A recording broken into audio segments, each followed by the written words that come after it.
alaikum. So our first speaker for today is Saad Benjelloun. Saad is an associate professor at this university, U6P. Saad held a PhD in applied mathematics and fluid mechanics. And he will be talking about statistics for machine learning. Just for your information, Saad has been teaching statistics for grad, for M1, M2, for master degree here at U6P for the past 4 or 5 years. And he will give us a tour on statistics or method in statistics that are used in machine learning. Thanks. Thank you, Abdullah. Now you can hear me with this microphone? So, so as Abdullah said, so I'm a professor here at U6P as a professor, so I take this opportunity to welcome you here at U6P. I hope you enjoy your stay here. So U6P is a very young university. It's all started around 2013. So as a young university, it's still expanding. We have a lot of opportunities. So if you are interested, just please check the ResearchGate website. For example, we have many positions for assistant professors, postdocs, and even you can just talk to one of the local professors, Abdullah, Ikram, and me, and we can discuss collaborations or other things related to U6P. So please don't hesitate to discuss this with us. So the course today is about statistics for machine learning. It will be an introductory course. It's a gentle introduction to statistics for people who maybe have not done this much. So what are the objectives of today's course is to give you an introduction to statistics, to probability distributions, and especially with a special focus on statistical tests, because it's something that is commonly used in machine learning. So we will see what is a statistical test, what is it used for, how is it conducted, and you have the outputs of the statistical test, how to interpret them, and we will give examples in the context of machine learning algorithms. So we'll start with some very basic stuff, just as a reminder, or maybe just a first introduction for people who are not familiar with these concepts. So talking about random variables, what is the probability distribution, and give some examples.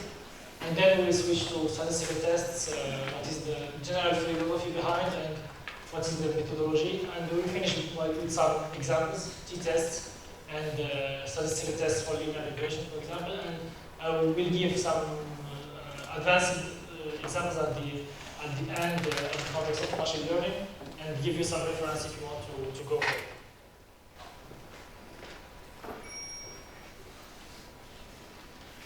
So first, what is a random variable? So random variables is a mathematical concept, and the goal is to model with this concept or with this framework a function with uncertainties. So something that you don't know for sure, a function for which the value you don't know for sure can be many values. So example is when you roll a dice. The top face can be anything between 1 and 6, one of the faces of the dice. So this top face, you can model it mathematically as a random variable. So another example, in practical examples, if you have a website, the number of connections coming at certain points, or during the day, it's not something you know much about for certain. So you have to use the right mathematical framework to model these kind of things. If you are taking a train or a flight, your arrival time, there is always some uncertainty about it, 10 minutes, 2 minutes. But again, even it's not something you can control, so you have no control on these things. You just wait to see the results, or maybe even if you do things, you are not sure of the outcome. So although you are not, these are some things you cannot control. You need to quantify the eccentricities on it. So random variable is something that will is the way to quantify uncertainty on these random functions. So mathematically, random variables can be something very complex, but from a practical point of view, and what we will focus on today is that random variable can either be a discrete random variable or a continuous random variable. So that corresponds in the context of machine learning to if you have a variable or feature, categorical or numerical feature.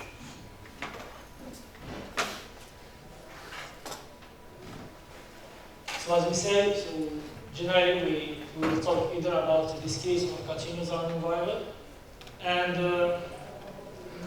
how we quantify the uncertainty on the values taken by this random variable is through probability distributions. So probability, I mean, all of you know what is a probability, so it's a value between 0 and 1, and 0 impossible for an impossible event and 1 for certain event, and for something in between, the value is between 0 and 1. And if you take the example of the dice, usually we suppose that all the faces have the same probability, and this probability is 1/6, so that the sum of all the possible events is 1.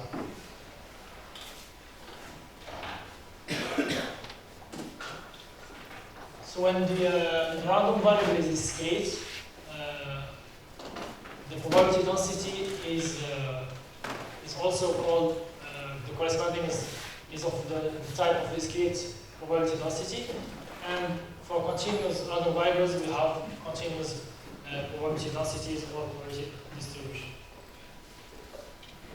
So here we will give some examples that are very common of discrete and continuous probability distribution. So first, what is a discrete probability distribution? It's a function that will give the probability of each possible event.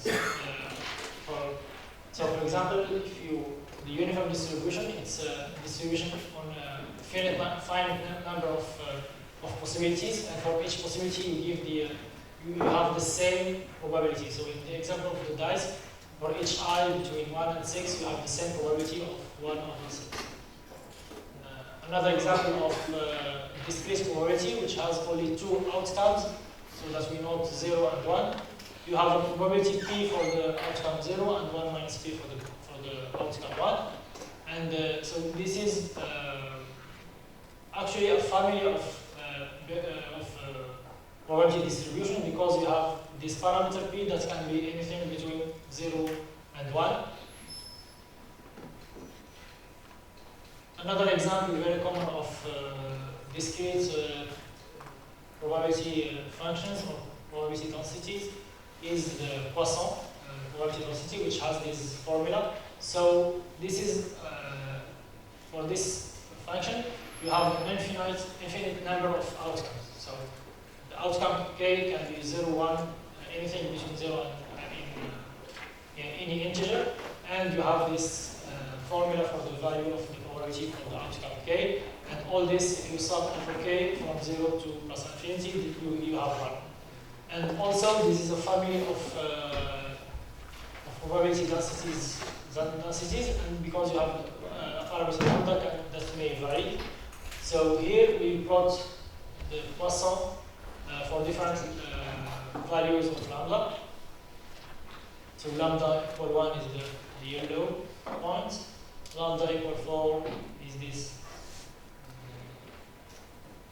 this color, and the sign of the blue is for lambda equal 10. So what we plotted here is for each value you have the probability, and it goes till the infinity, while for big values of k, this probability will become very, very small. So another common example of probability density is the binomial probability density. So, and this family of probability densities has two parameters. So we have the parameter P and the parameter N, big N here. So again, for different values of P and N, we can plot this probability function. And actually here N is the number of, so the possibilities is between 0 and N. We have N plus 1 possible outcome for this probability density. Now, which time we use this, which time we use Poisson, which time we use other example of discrete probability functions, that will depend on the phenomenon you are working on. So any of these probability functions or any others, sometimes they arise just naturally when dealing with some kind of problem. Now the other type of probability density is continuous probability densities, and so it's different from the first one as it doesn't give the probability of each event or possible events, but it only gives, or it gives probability for each possible range of values. So if you are, so it's a continuous function on R, for example, and you can only talk about the probability of a range of values. So like if you take here the range AB, the probability of the range AB is given by the integral of this probability density over E and B. And mathematically, this integral corresponds to this area below the curve and delimited by the line x equal A and x equal B. So now a simple example is the uniform distribution. Suppose you have a variable that can be between big A and big B, but it can take any value between the two, and you have now more knowledge than this. And so if you have a small interval AB between big A and big B, and you want to, what is the probability of your random variable to be in this small interval is this: you integrate the density over between A and B, and the value is this. So now, the function, the value of the probability function is 1 over B minus A. And again, the integral of the function over all the possible outcomes is 1. So here, for example, if all the possible values is R, the integral of this function over over R is 1. So now examples of other examples of continuous probability densities. You have the exponential distribution. So this is a distribution where the possible outcomes are only positive values, and it's a family of probability densities with the parameter lambda. So here you change the lambda, you get different functions, probability functions.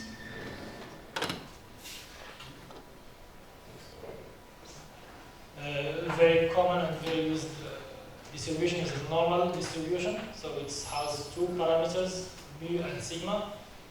So it looks like this, like a bell, and mu is the central value of the distribution, and sigma models the dispersion of the possible values of x, of the possible outcomes around these So when here sigma is equal 0.2, so you say that the most possible values are here in this range around mu equals 0, while for the red you have sigma squared is equal 1, so you have more, the values are more dispersed and you have more, these values more likely to happen if this is the distribution, the probability distribution of your value. So there are other examples of probability distributions that we will actually use later in the course. The key tool, which has one parameter, students and Fisher, etc. So now I will explain what the statistical test is, and again, it will be a very gentle and non-mathematical introduction, and we won't go into the mathematical complexity. So, what is the statistical test? Is something that we use as a mathematical tool or statistical tool to check and to reject hypotheses. So what is an hypothesis? A hypothesis is any information regarding a random variable or regarding its probability distribution. So as we said earlier, we said that when rolling a dice, the probability of each face is 1/6. So this looks like obvious or like reality, but actually it's an assumption. It's a hypothesis because somehow we are assuming here that the dice is fair. There is no problem in the way the dice got manufactured, or no one is, if you are playing a game, no one is trying to create with using special dice. So this, you have here an assumption or a hypothesis about the probability distribution of the random variable, which is the top face of the dice. Other example that happens in reality, you have a production. You can tell your clients that he will receive the production, but the probability of defects that you agree between you and your client is that is 10%. So you want to complain if he has 10% of defects in the production he will receive. Another example, if you're interested in working on some natural or biological phenomenon, you usually use the hypothesis that things are normally distributed. For example, if you, I don't know, you need to know what is how tall are people in country or in region. So you usually assume that it's something that is normally distributed. But as we saw that, normal distribution is something that goes from -infinity to +infinity. So this is really an approximation because, and we have many times that we have to do this kind of approximations. So, and in the context of machine learning, so we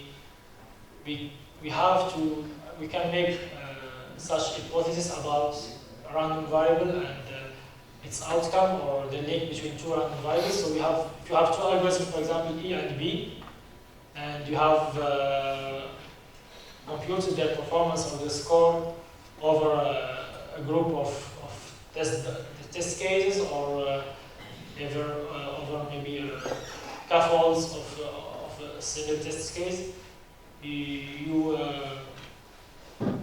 can have this kind of hypothesis that they have the same performance, or A is better than B, or C is better algorithm. So again, you can take this performance as a random variable. You can consider it as a random variable, either because even the test case can be coming randomly during production, or you are evaluating them while they are in production, this algorithm. So you can look at these performances as a random variable. So again, the goal of hypothesis testing is to formalize the way we will look at this, what is happening with these random variables. Do we have,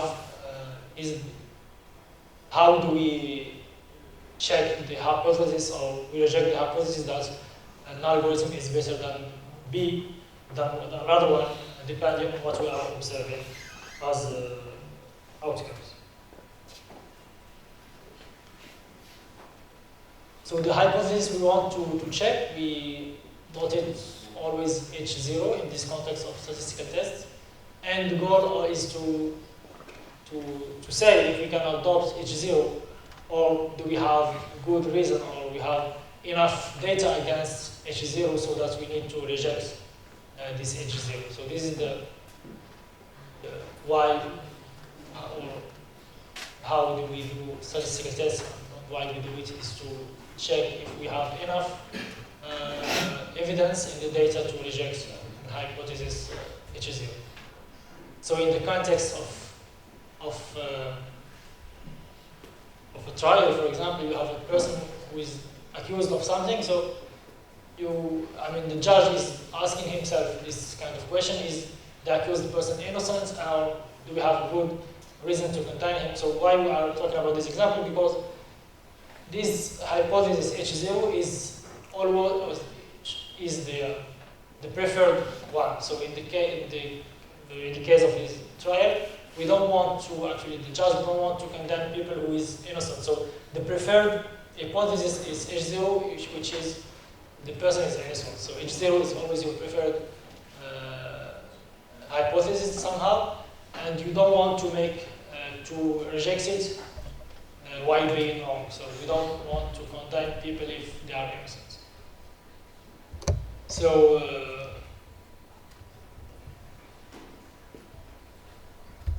as we said, so we want to reject hypothesis or accept it depending on the outcome of the data. So, but we need to quantify things. So, for example, if you have a dice and you are playing against someone, and if the big numbers, for example, are really advantageous to him, and you notice that for 10 times he has this outcome, will you still think it's a fair dice, or he has maybe a special dice? What if he has lesser 6?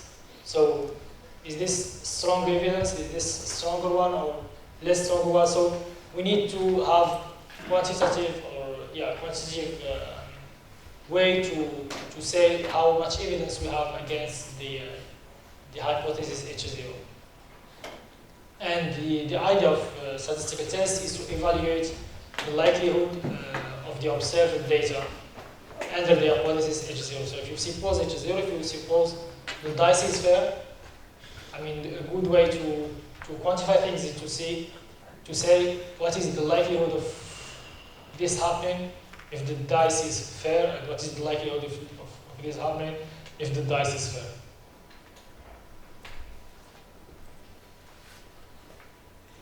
So the general principle, or the general philosophy of statistical tests is to evaluate the likelihood of the observed data under the hypothesis H0, and if this likelihood is very small, we think that we better reject H0. Now your data can be very large, you can have a very big quantity of data, and so it will be a multi-dimensional vector, and it's not always, it's rarely possible to do things on big vectors of random variables, and find, for example, the probability density of all these things. So in a statistical test, we need to summarize the whole data in a single variable that we call test statistic. So for example, the dice example, so you have a dice and you play it n times. So a possible test statistic that is very commonly used is the statistic. So you have the Ni is the number of times you got the outcome I, N is the total number of the outcome. So this is a way to combine all the data of the N trials, and this statistics has a name. It's called the Person statistics, and there is a statistical test which is built with this statistic, and it's actually the key to test that we will see later.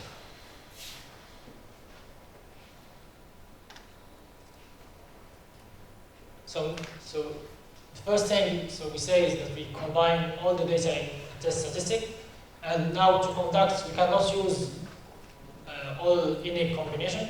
You need to use very special combinations that are hard to find actually, and because you need to know the probability density F of these test statistics under the hypothesis H0.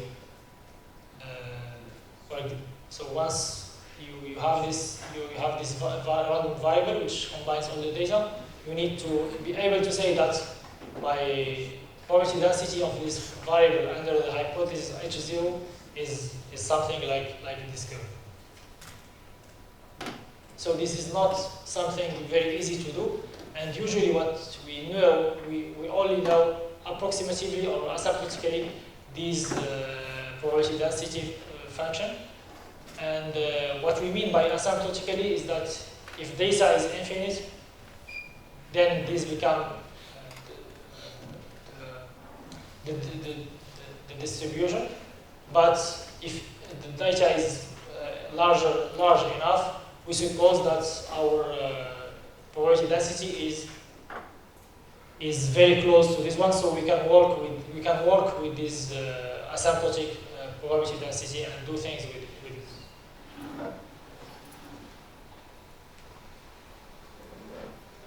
So now, the general principle, as we said, is that if the likelihood of the observed data is small, we reject. So now, instead of looking at the likelihood of the whole data, we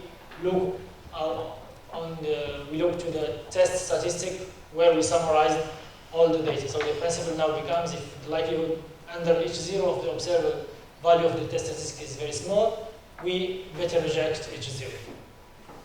So we're talking about statistical test. What is a statistical test? Is that you have this test statistic, and you know its density, saying that it's this curve, which can be only an asymptotic distribution. And a test defines a critical region of the test statistic value. So here we say that these areas, these values, and these values form what we call the critical region. And this region corresponds to low values of the probability densities. Somehow these regions or ranges in this region have very small or small probabilities to occur. So you define this critical region, or we call it somehow the rejection region. So, and you compute your test statistics depending on your data.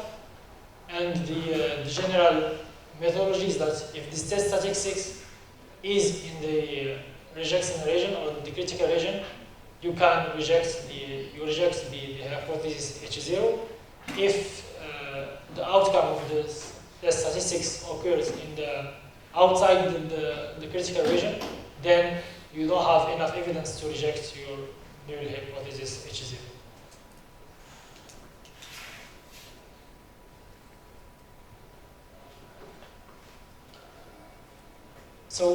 So here, once you define your critical region or your rejection region, you can compute actually the probability of this critical region under the hypothesis H0. And so it's, as we said, it's the integral of the probability density over this region. And this value is what we call the significance level of the test, is the weight that your rejection region have under H0. So what is the interpretation of this significance level? Actually, it is the risk that you reject H0 given that H1 is actually true in the reality. Of course, the reality is something you don't know.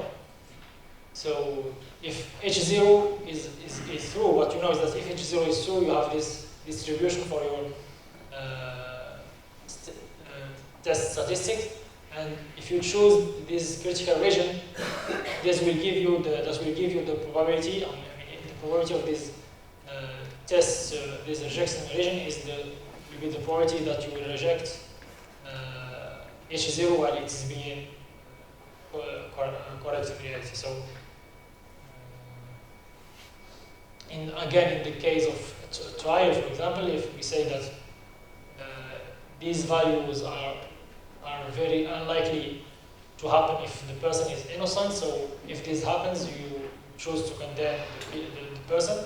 But of course, there is a risk that this may happen even if the person is innocent, even if H0 is true.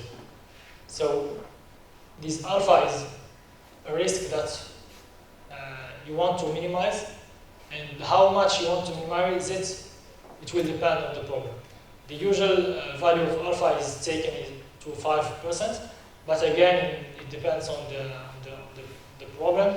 For some problems, you really want this risk to be small. For some problems, you take 10% or any other value, depending on how you see things.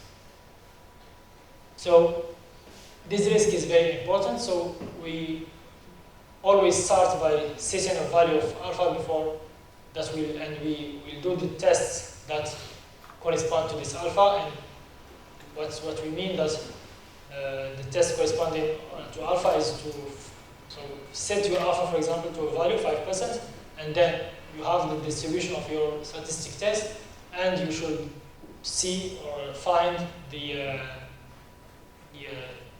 critical region W corresponding to this alpha. So this is something we generally do by looking to tables of quantiles. So for alpha, you can find the edges here of the intervals, for example, that gives you a weight of alpha under this probability function.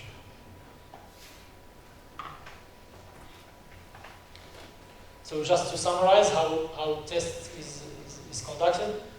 So you have your data, you want to conduct a test about the hypothesis H0. You set your significance level, the risk you want to take against this hypothesis, the risk you accept to take of rejection hypothesis H0 while it is true. So 5% is a common value. So you compute the corresponding critical region to this significance level. You compute the value of your statistical test. So this is always given by, you are always applying some known statistical test. So you have the formula of your test statistics, and you have the formula of your test statistics. So you compute the value of your test statistics. If this value falls inside the critical region, you reject the null hypothesis. If it's outside, then you say that you don't have enough evidence to reject the null hypothesis. So the an example we saw is, so we have a dice, you roll it 30 times, and you have these outcomes.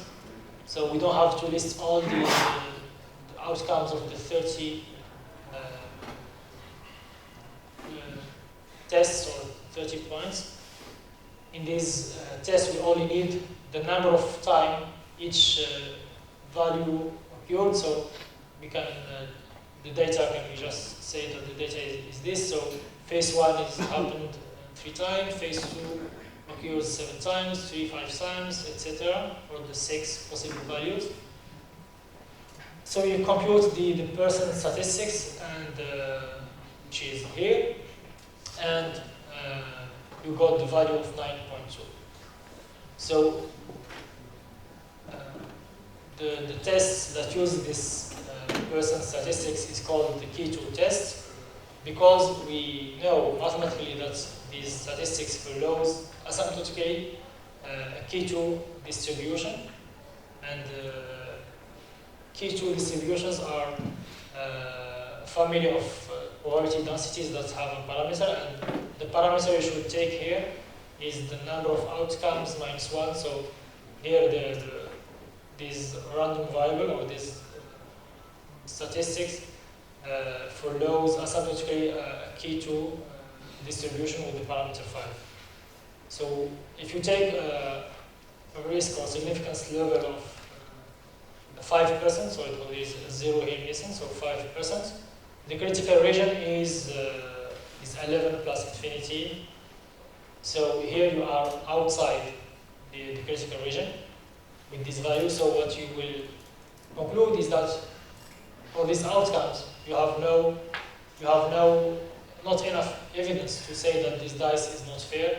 So you accept the hypothesis and you work with the hypothesis that these values are coming from a uniform distribution of the possibilities.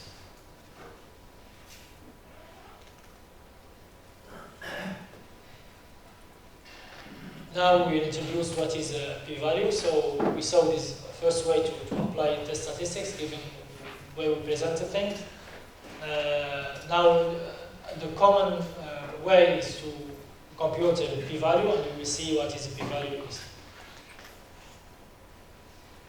So you suppose that you have your data and you compute the combination of your data to get the test statistic, and you have an observed data point of your test statistics. And again, we suppose that we know the probability distribution of your statistic under the hypothesis H0. So what is the p-value? The p-value is the probability of all the events that are more extreme, or let's say less likely than the observed one. So we observe this, all the events that are less likely under H0, so you say that they form a region. So the probability of this region is what we call the p-value. Another way to see things is that the p-value is the probability of the critical region that starts at the observed value. So the probability of the area here in blue is the p-value of the p-value of the test on your data.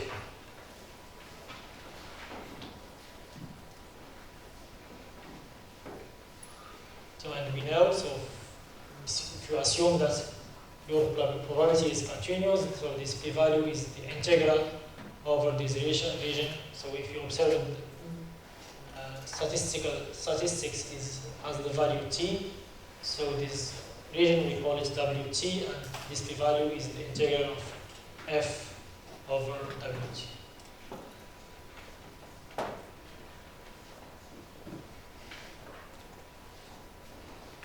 So now, if you want to conduct a test, as we say, we always decide what is the significance level we want to work with, so alpha, and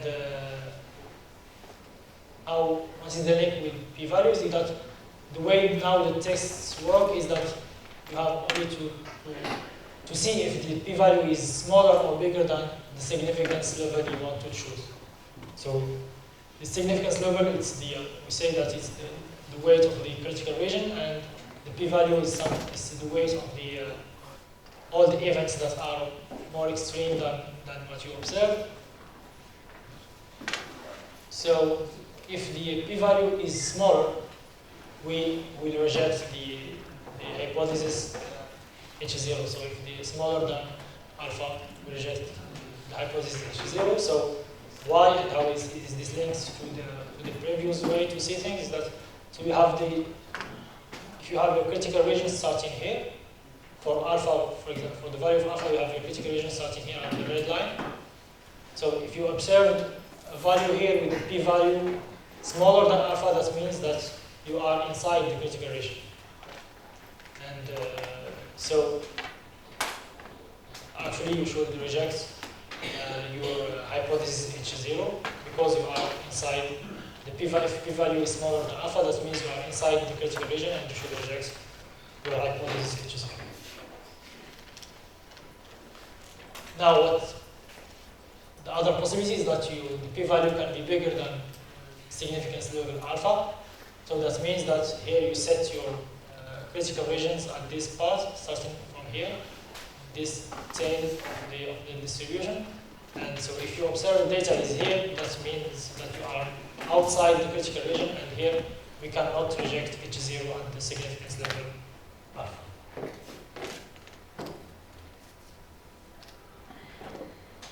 So this is actually how practically we use p-values to conduct statistical tests. So you have your data, you want to conduct a test on the hypothesis H0, you decide your significance level alpha, you calculate the value of the test statistics given the formula for the test, and you compute the p-value of the corresponding to your data. So this part is of course something that a Python library or R or will do for you when you apply the function you give in the statistical test. So you have tools that will do this for you, and what you have to say to decide on is your significance level, and the way you interpret things is that you look at the p-values, and now we have seen what is a p-value, and we know why we will do this. Is that what we will do is that if the p-value is less than alpha, we reject the hypothesis, and if p-value is larger than alpha, then you have no strong evidence against the null hypothesis. And something that you should also know from the beginning is what is the hypothesis you are trying. When you're doing a test in Python library or something, you should know what are you testing, what is the hypothesis you are testing. So if you look to the same example now, so we compute the same value for the statistics, the test statistics, and we note that it follows this distribution. The p-value of this value of the test statistics is 0.1. So actually we are in this context, so your observed data has a p-value of 0.1, so the weight or the probability of the blue region is 0.1. So if you choose a significance level of 5%, the region will look like the region here, delimited by the red line. So you are outside the critical region at 5%. So you reject hypothesis. So if the p-value is 0.1, you reject the hypothesis that, you cannot reject the hypothesis that the dice is fair. So H0 here is the dice is fair, p-value is big, we cannot reject the null hypothesis.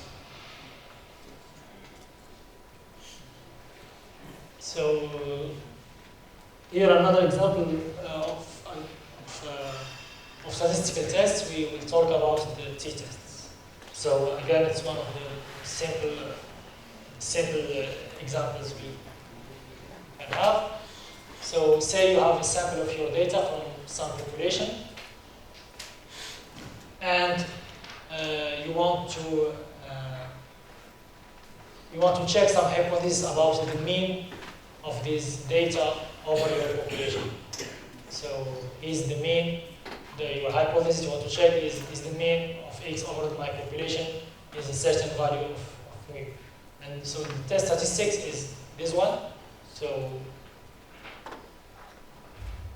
now we have your point xy, xn, what we call xy. The sum is the mean, so it's the sum xi over n. And S is the empirical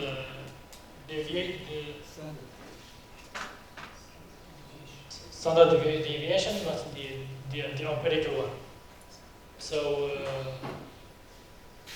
you combine this, you obtain what you call the student random variable, and that is the one that is used for the t-test. So we know that this random variable, this test statistics follows student distribution that we note T on the way, student distribution with parameter n-1. So an example, if you are seeing that the production, the time your productions are having is delaying or advancing, you want to know if the mean of this is 0, so there's nothing to do, or actually, for example, you have a mean of 1 minute, 2 minutes, so maybe you should move things and move your planning so that you want the mean of your production to be something that you know. Another example, if you're waiting for a shuttle, we should change the schedule if the delay advance is not has not mean 0. It means that we need to shift the program. So another example of tests which is very common is the impaired t-test. So now in which context we use this one is you have two separate sets of independent samples. So we have populations and some data, and you can split it into independent group. And the hypothesis is that is the mean over the two groups the same one. And so your populations should be independent. So, for example, an example is life expectancy of women is not. We can want to test this kind of hypothesis. Is the life expectancy of women is not significantly different from men. So women and men and you consider them as two separate group of your data. For example, you have 100 people, 50 women, 50 men, and you have for each person the years that this person, the number of years that this person lived, and so this you can conduct this impaired t-test to check or to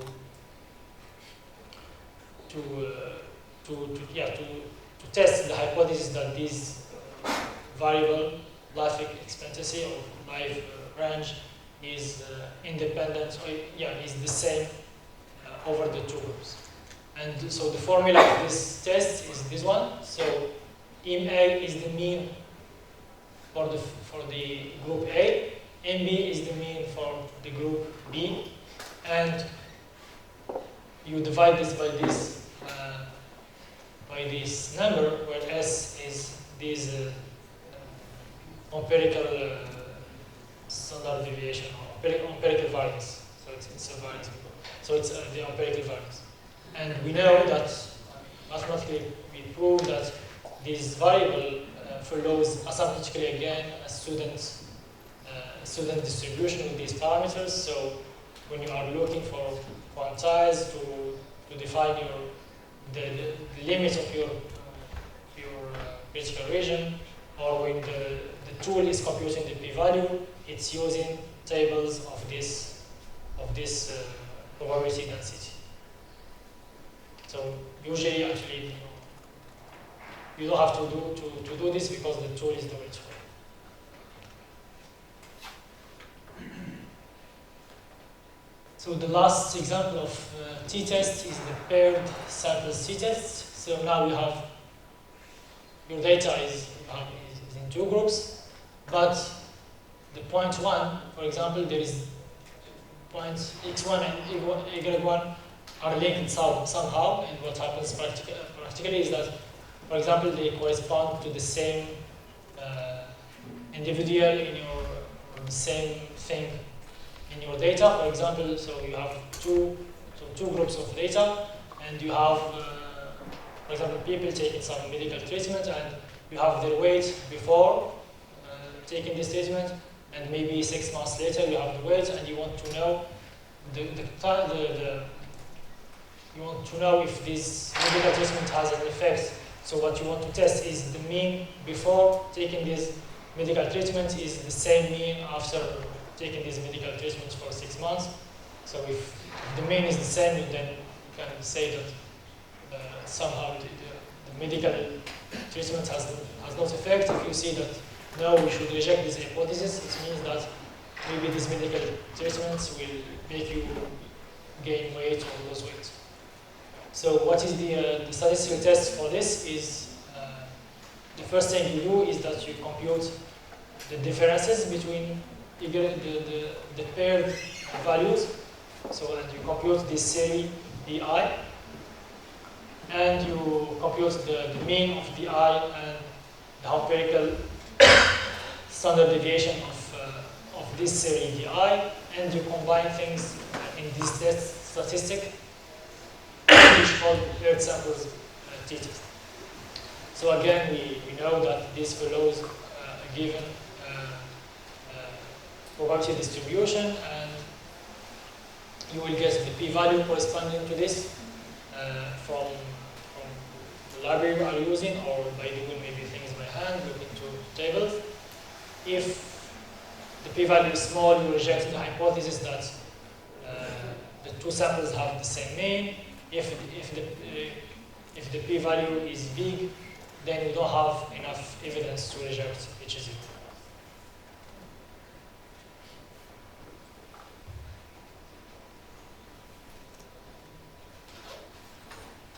So here I will just I will give more examples about in the context of linear regression, for example. So say you conduct a linear regression between two variables x and y. So you have your data that you use to build this linear regression, and your model is y is equal n-intercepts alpha plus beta x plus epsilon, which is noise or somehow the error of your linear regression. So the test that we are usually conducting when using these linear models is we test if the significance of the linear regression, which means that we test the null hypothesis that beta in reality is equal to 0, and what we compute is just some noise around 0. So we want to test these hypotheses, and if we reject this hypothesis, it means that our linear regression is relevant. So the data give strong evidence against the null hypothesis, which is beta is equal to 0. So the test that is used in generally the tool is the Fisher, what we call the Fisher test, and we know its probability density. So if the p-value you got is very small, then that means that you should reject this hypothesis, and that means that your linear regression is relevant. If the p-value is big, that means that you don't have enough evidence in your data to reject these hypotheses, and maybe your x and y are just not linked, and the model is y equals some alpha and some noise around.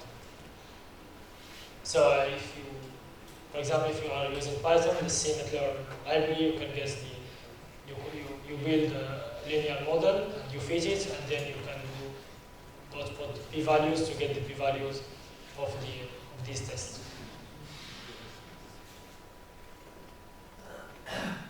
So that generalized easily in the context of multivariate linear regressions is that we want to test if our typical feature is the model is beta I is equal to 0.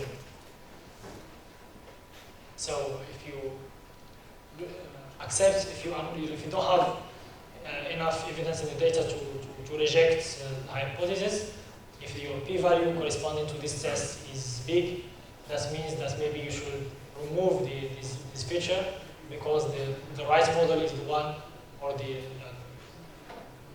more likely model is the one with bi equals 0. So this feature is not something that should include your linear model. So this is generally used the partial Fisher test that generalizes the previous one. So finally, just to conclude, I will give you some other examples of using statistical tests, in this case to compare the performance of different machine learning algorithms is,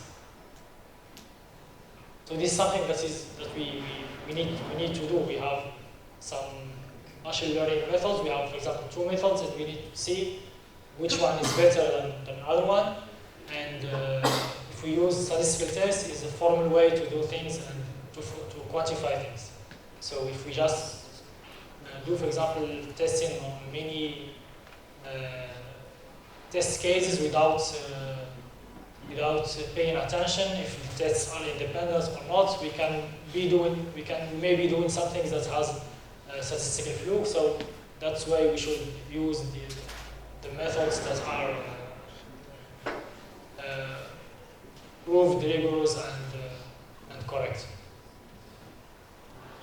So for example, if you do K-fold cross-validation and just comparing the mean score, this can, for example, have some statistical problems because actually the K-folds of your data is somehow linked, they are not independent.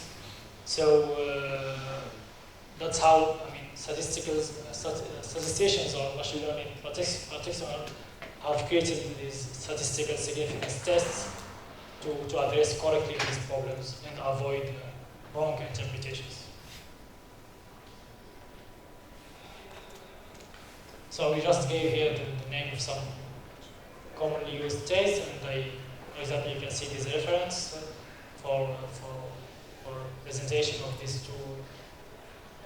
two methods. So now, as I said, the goal is to look at the skill scores of your 2 methods over, for example,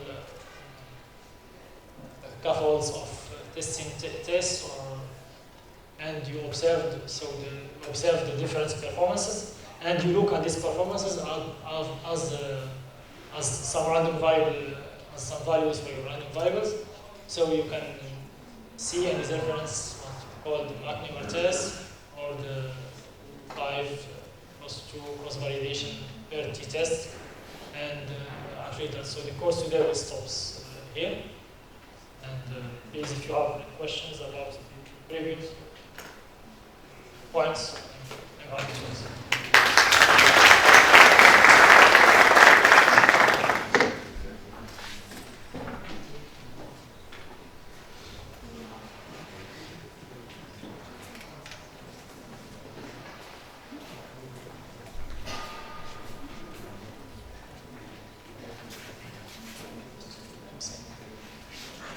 Do you have any questions?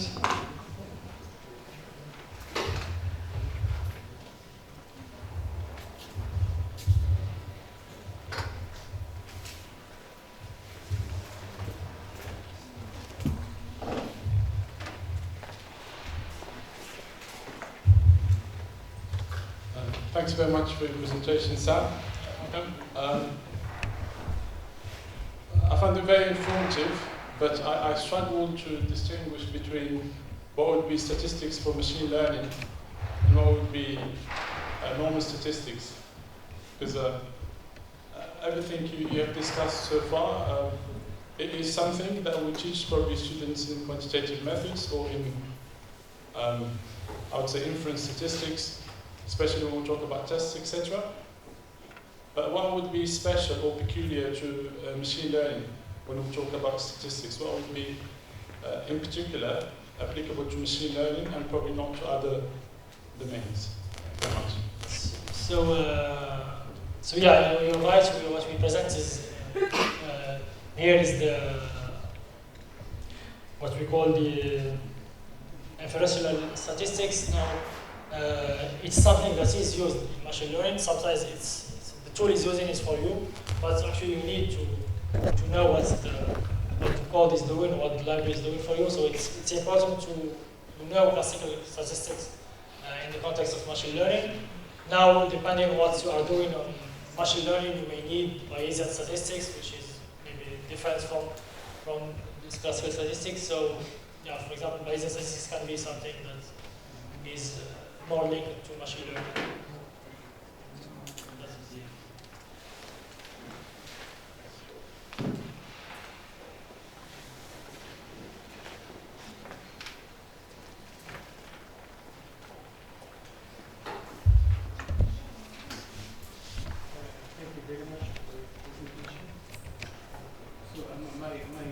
It's not a question, but if it's possible, anyone here has used these tools in machine learning, if you can share with us.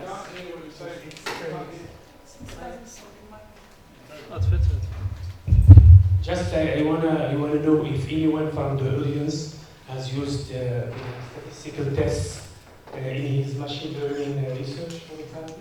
If he can share with us anything that he has used, it would be more informative. And yeah, for comparing performances, for example, it is something that you do formally, or you have other way to compare performances. and they have also a reward.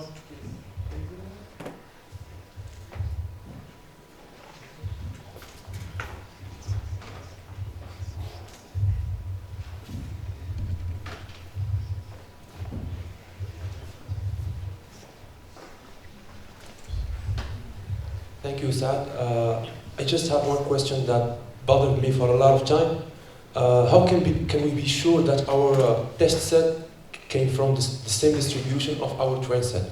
Especially when we work with sequential data and we don't want to shuffle it. We want the test data to be and the training set to be two different parts. How can we be sure that the test set came from the same distribution? So the answer is that you conduct statistical tests. So usually, as you say, you have a special way to separate test, validation, and testing data that keep the same, so that you are sure that you will get the same distribution over the tree. But now, if you cannot do this as in the example you gave, then what you have to do is statistical tests to test the hypothesis that you have the same distribution between the two. So there is, for example, a K2 test that you can run, and that will give you the p-value. If this p-value is small, that means it's small, then you mean you have to reject the hypothesis that the two samples are from the same distribution, or the two tests and validation and maybe test data are not distributed the same way. So the answer is you should conduct the right statistical test. So I have to test that that my two samples have the same mean and the same variance. No, not only. I mean, if you do this, you are assuming somehow that they are normal or normal distributions, which is not always the case. So this kind of test is what you call the parametrical tests, where you assume some probability density in your data. Now you have unparametric tests where you don't need this assumption. So you just you can, for example, look at the Wilcoxon tests, and it's something that you can use, and at least you will quantify how much trust you can have in this hypothesis that the two samples are from the same distribution. So yeah, so that's the point is that usually we can have some empirical way to do things, I mean, comparing means, comparing standard deviation. We should look to the statistical tools that have been developed many years ago, and that can give you the right way to do things without assuming strong hypotheses that maybe cannot be true. Thank you.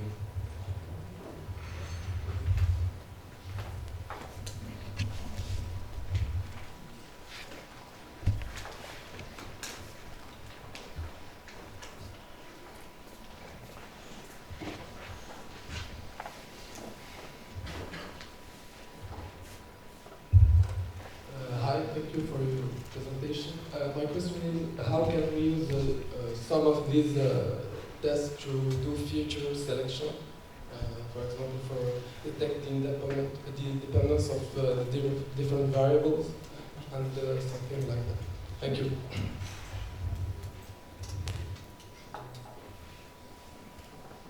So yeah, so again, there are some tests that compare if two variables. So you will look at the variable you want to explain, and with the different variables, and you should conduct tests to see if these variables are correlated or they are completely independent. So you have tests to test this hypothesis. So your H0 will be that the two the variable you want to explain and your feature is independent, and the first thing you should do for feature selection is to test the hypothesis that these two variables are independent, and if the p-value is very big of this test, then I mean you cannot reject it, and you should maybe work with the hypothesis that this feature is not relevant to the variable you should explain.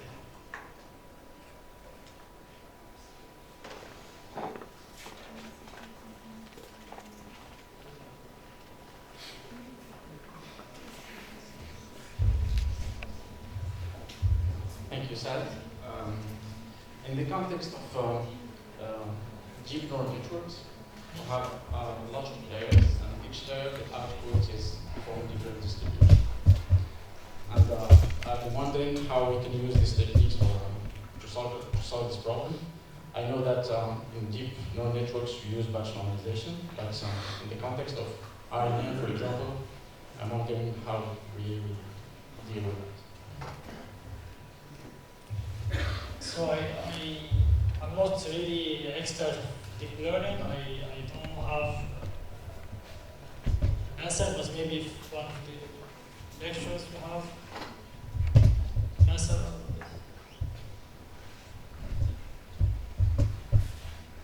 So I will think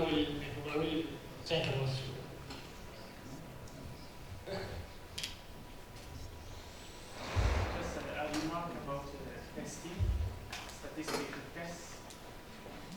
We know that statistical tests are equivalent. We know that statistical tests are equivalent to confidence intervals. So equivalent, exactly. Just this, what any test that we do, there is a confidence interval equivalent. So maybe for someone who does not know this statistical test, he can start with knowing confidence intervals, so then he can understand the statistical test. Because at the beginning maybe it's confusing to understand. It's Well, actually, confidence intervals can be also tricky and not easy to explain. So yeah, my experience with based on my teaching. experience teaching this stuff, I know that confidence interval is simpler to understand than statistical tests. For me, it was yeah. So, Any other questions?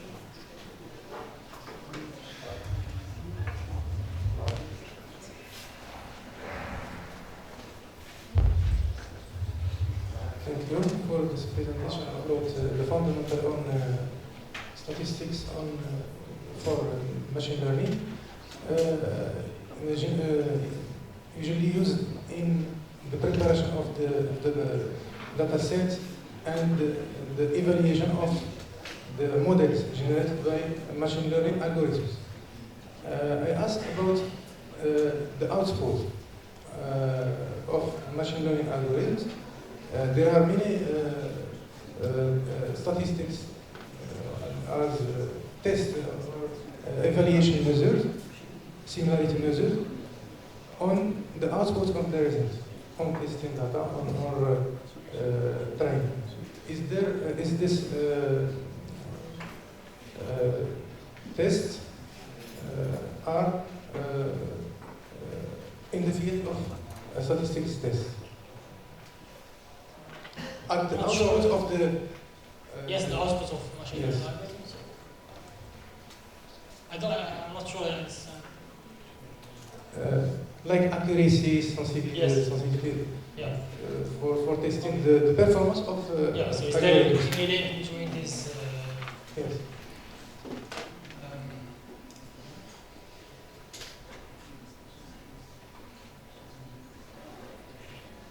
Generally, these tests are used before for preparing the data Yes. sets. Yeah. For example, for selection, future selection, Yes. or for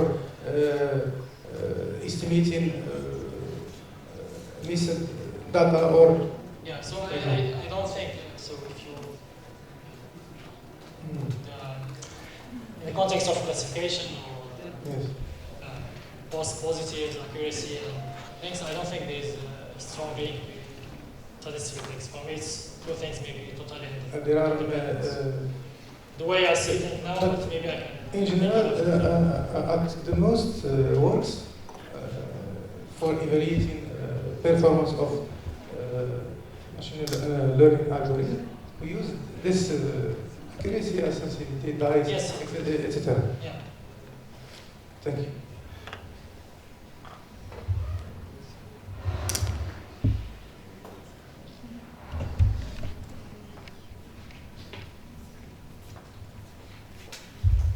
Is this only the statistics that is used in machine learning, or there is other stuff you said? No. By using statistics, Yes. that there is also other stuff from classical statistics, if you can.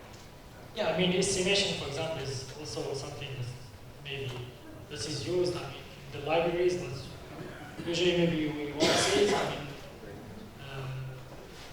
somehow all the machine learning algorithm we are either optimizing or estimating some parameters. So the statistics is used, and actually when we estimate, we want to also we give p-values about the relevance of this our estimation. So you will always have p-values as outcomes or as outputs in your domain, in your machine learning algorithm. For estimation, there is both estimation and interval estimation. So you can qualify this as an interval for estimation. So, Saad, how do you explain Some concepts that are very technical, like for example, why do we use tracking and testing? Why do we use k-fold? All that, all these techniques have their origin in statistics, but they are very technical too, and that's why and many of the statistics and probability techniques are used for generalizing the algorithm, for proving that an algorithm would work for some other test set if the test set, like if the x's and the y's have the same distribution as the x's and the y's of the training set. But it's very, I agree, it's very confusing. And in Morocco and in France, statistics are not well taught. So, but very well taught here. Thank you.